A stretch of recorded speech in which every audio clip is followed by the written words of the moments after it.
Meu nome é André Pérsia, eu sou psicólogo clínico, sou hipnoterapeuta, sou Master Coach, Trainer Internacional pela ICI, eu sou Master Trainer em Programação Neurolinguística, certificador internacional.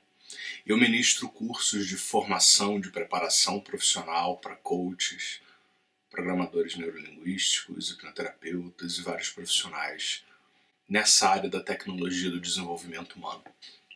Bom, para começar, entre coaching e a PNL existe há muito mais tempo. A PNL, ano passado, fez 40 anos. Quer dizer, 40 anos que havia um nome, com algumas práticas já estabelecidas e tal. Na verdade, os desenvolvedores, os criadores da PNL já estão fazendo isso há quase 50 anos, que eles começaram a trabalhar com todas essas coisas. A programação neurolinguística surgiu nos Estados Unidos nos anos 70, inicialmente com Richard Bandler, e depois John Grinder, que já fazia parte da Universidade de Santa Cruz, se juntou a Richard Bandler e ajudou a estruturar essa disciplina tão fantástica que vem mudando a vida de muitas pessoas. Mas vamos voltar um pouquinho para nós entendermos, porque todas essas coisas têm algo em comum, têm uma origem em comum.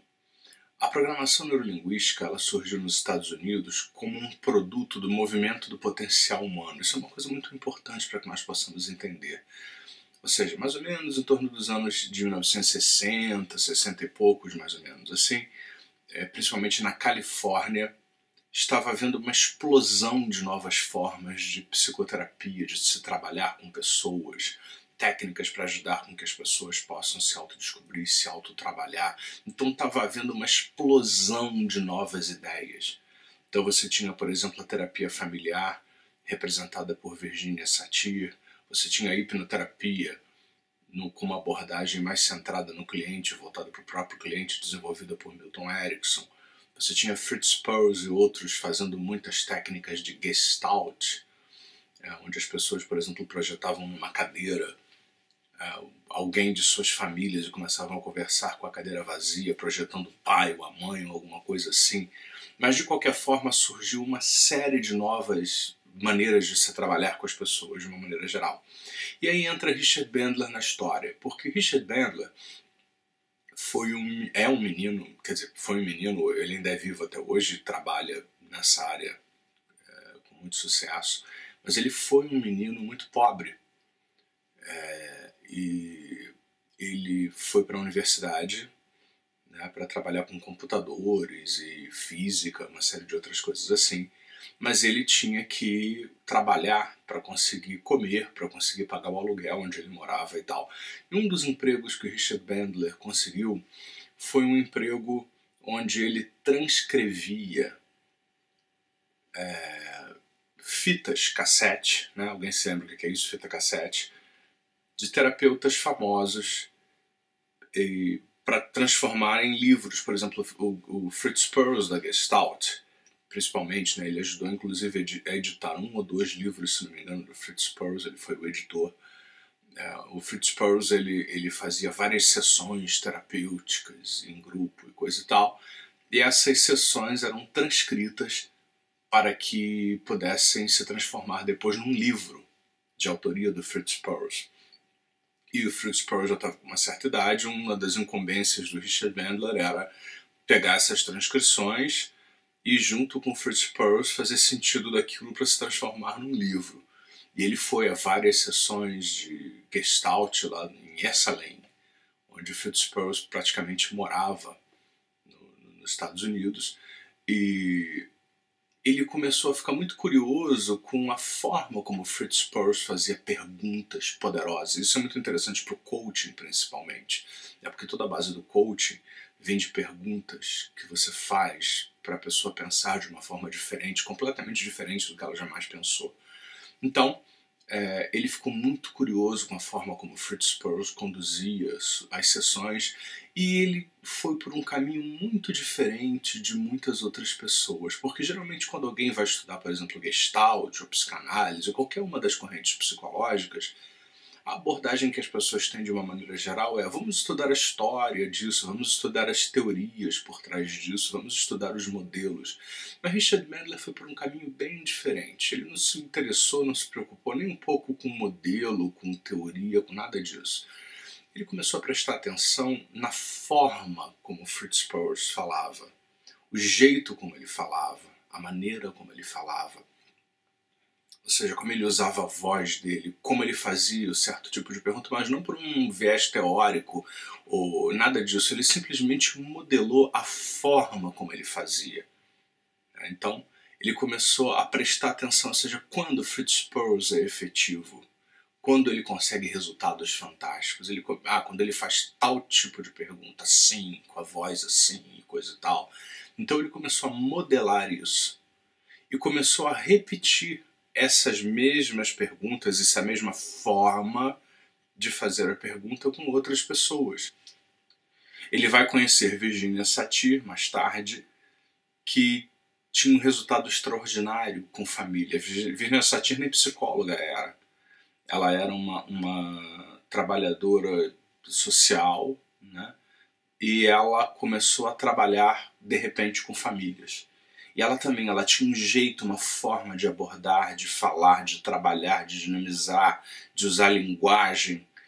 E, mais uma vez, Richard Bandler começou a prestar atenção como Virginia Satir usa a linguagem, de que forma ela usa. Não a teoria por trás disso, que Virginia Satir era famosa por não ter a menor ideia do que ela fazia, era tudo intuitivo e tal. Todo mundo dizia, puxa, Virginia é fantástica, mas é tão intuitivo, ninguém nunca vai conseguir aprender o que ela faz. Mas Richard Bandler conseguiu.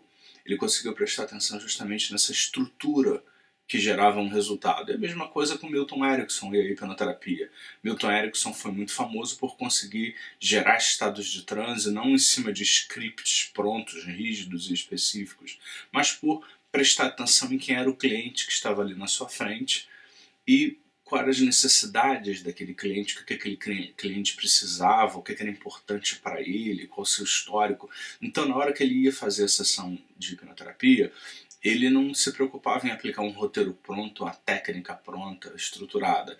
Ele prestava atenção em quem era a pessoa que estava diante dele, ele começava a usar todo esse procedimento de prestar atenção no outro para ir modificando o tempo todo a maneira como ele falava, como ele interagia, como ele lidava com o cliente com base na realidade do cliente, na questão do cliente. E ele, mais uma vez, também conseguiu resultados incríveis. E, mais uma vez, Richard Bandler modelou, já, na época do Milton Erickson, John Grinder já estava também bem presente, modelou o Milton Erickson, a forma como ele falava, mais uma vez, nenhuma preocupação muito com teoria, com o que estava por trás, nem com o que explicava, mas a forma, o jeito, a maneira como o Milton Erickson conseguia falar e envolver e driblar a mente consciente e tal. Então assim começou a programação neurolinguística, a PNL, ou PNL. Começou com a modelagem da estrutura dessas pessoas, ou seja, Virginia Satir, Milton Erickson e Fritz Perls, e depois outras pessoas foram sendo modeladas também, como Moshe Feldenkrais e outras pessoas assim. Então ele começou a prestar atenção, o Bandler, no que essas pessoas diziam, a forma como elas faziam e o que elas usavam que gerava um resultado efetivo. Eles começaram a também modelar pessoas de uma maneira geral que conseguiram resultados incríveis, fantásticos de uma determinada maneira, como por exemplo, quem conseguiu se curar de fobias. Então, em vez deles se preocuparem em quem tinha fobia, não, eles foram atrás de quem teve fobia, mas se curou das fobias. Então eles entrevistaram essas pessoas, ou seja, como essas pessoas se curaram das fobias, o que elas pensaram, o que elas sentiam, mais ou menos o que elas fizeram dentro da cabeça dela. E, de acordo com Richard Bandler, eles entrevistaram mais de 100 pessoas e conseguiram chegar na técnica da cura de fobia, que é uma modelagem do que essas várias pessoas fizeram para conseguir um dia se livrar da fobia. E assim, várias outras técnicas de programação neurolinguística, como a boa formulação de objetivos e outras coisas assim. Então, a PNL fez um sucesso estrondoso, porque ela justamente vai romper com essa questão de teorias e explicações e ela vai focalizar muito mais na estrutura. Porque PNL tem a ver com reconhecimento e modificação das estruturas. Ou seja, o que eu estou pensando? Pensando significa o que eu estou vendo na minha cabeça, com cores, formas, sons também, e diálogos internos e sensações. Como é que eu faço tudo isso? Qual é a estratégia, ou seja, como eu sequencio todas essas coisas na minha cabeça. Primeiro eu acesso o diálogo interno, olho para baixo, para a esquerda, depois olho para cima e para a direita e crio um cenário de alguma coisa, depois eu falo comigo de novo, acesso as emoções, olho para baixo e para a direita. Então eles começaram a perceber inclusive o movimento das pistas de acesso, o que você faz com os olhos, uma série de outras coisas assim. E assim surgiu a programação neurolinguística, ou seja, a modelagem da excelência, a modelagem daquilo que funciona, daquilo que gera resultados. Então, na medida em que aquilo que funciona foi identificado, modelado, isso foi posto para funcionar com outras pessoas também. Ou seja, se várias pessoas podem gerar resultados, você também pode. Então essa é uma máxima da programação neurolinguística e ela tem conseguido resultados incríveis, assim, muito incríveis. Depois da fase inicial da programação neurolinguística, inicialmente Richard Bandler e John Grinder, e haviam várias outras pessoas que começaram a trabalhar com eles de uma forma muito próxima, como por exemplo Robert Dilts e outras pessoas também. Depois surgem alguns nomes mais proeminentes aí, como Michael Hall e várias outras pessoas. Cada um vai seguindo uma maneira particular de fazer a PNL, ou seja, mantendo as mesmas crenças, pressupostos, etc. e tal, mas com uma visão um pouco mais particular de algumas coisas, trazendo alguns outros elementos. E depois o próprio John Grinder e o Richard Bandler se separam profissionalmente e cada um vai seguir o seu caminho e tal. E a PNL hoje, como nós temos aí, não existe mais uma PNL só. Existem pelo menos aí umas 4 ou 5 PNLs que eu me lembre assim, que são escolas de PNL, ou seja, que mantêm aqueles mesmos pressupostos, aquelas mesmas coisas essenciais e tal, mas que cada uma dessas pessoas, ou seja, Richard Bandler, John Grinder, Robert Dilts, Michael Hall e algumas outras pessoas, Judith Delosier, vão dando características mais das suas experiências, das suas formações, vão modelando algumas outras coisas de uma maneira bem específica. Bom, a PNL hoje está estabelecida, é um grande sucesso no mundo inteiro, no Brasil, na Inglaterra, onde eu estou agora filmando esse trabalho, é um grande sucesso a programação neurolinguística. Na Europa, de uma maneira geral, no mundo. A PNL aconteceu com grande sucesso, e como tudo que acontece, existem muitas distorções, a PNL foi muito distorcida em relação a muitas coisas, muitas pessoas obcecadas por conseguirem resultados rápidos e fáceis acabam muitas vezes usando o PNL para algumas técnicas de autoajuda, de autoempoderamento e treinamento de alto impacto, que nada tem a ver com a programação neurolinguística, independente das diferenças dessas pessoas que vão mais para um lado, mais para o outro e tal. Mas, de qualquer forma, a PNL, de uma maneira geral, está acontecendo e é um grande sucesso de uma maneira geral.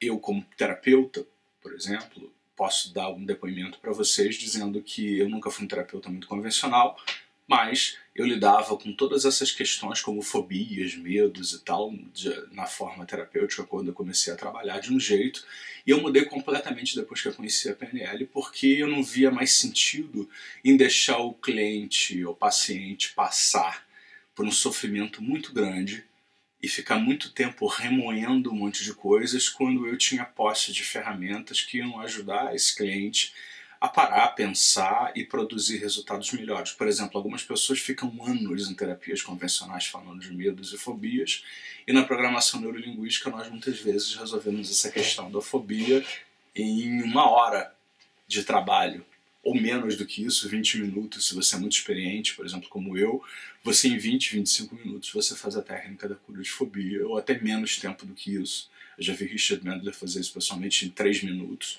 e a pessoa não tem mais aquela fobia do jeito que ela tinha. Claro, depois precisa trabalhar outras questões que envolvem isso, a ecologia do processo, de uma maneira geral.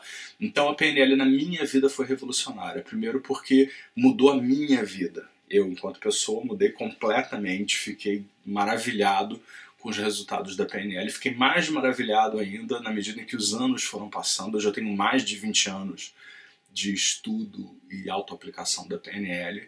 E se no primeiro, segundo, terceiro ano de uso contínuo da PNL eu já fiquei maravilhado, depois de 20 anos, então, a minha vida mudou muitas vezes, várias vezes para melhor, e inclusive vários eventos desafiadores aconteceram e foram muito melhor trabalhados por conta da PNL estar funcionando dentro da minha estrutura. Que a PNL, ela te dá ferramentas, meios e caminhos para entender como funciona o cérebro, como funciona o sistema nervoso, como são os mecanismos de aprendizagem que mais favorecem, que mais facilitam mudanças específicas na vida das pessoas. Então, em vez de você ficar no escuro, às cegas, você usa coisas que efetivamente funcionam, como diz o Richard Bandler, né? O interesse da PNL é usar aquilo que funciona, aquilo que muda, aquilo que gera um resultado completamente diferente. Bom, a PNL influenciou o mundo de uma maneira geral, principalmente esse mundo de treinamentos, de desenvolvimento pessoal. Hoje existe mais influência da programação neurolinguística do que você imagina. Muitas pessoas que são da área do coaching, que são da área dos treinamentos, que são da área do desenvolvimento pessoal e até da autoajuda mesmo, que pegou carona em muita coisa, acaba se dando conta que faz alguma coisa de PNL sem se dar conta. Primeiro, que a PNL é a modelagem de coisas que os humanos fazem de uma maneira geral. E segundo, que a PNL influenciou mesmo nesses anos, nesses 45 anos, aí, quase 50 anos, a PNL influenciou muito o pensamento, a linguagem, a forma de se trabalhar, muito mais do que se imagina. E uma das grandes influências que a PNL acabou gerando foi no coaching, de uma maneira geral. Embora o coaching ele tenha começado por um viés muito específico, através de outros caminhos e de outras coisas, de outras maneiras, a PNL ela já estava no ar, ela já estava influenciando tudo aquilo que tinha a ver com o desenvolvimento humano de uma maneira geral.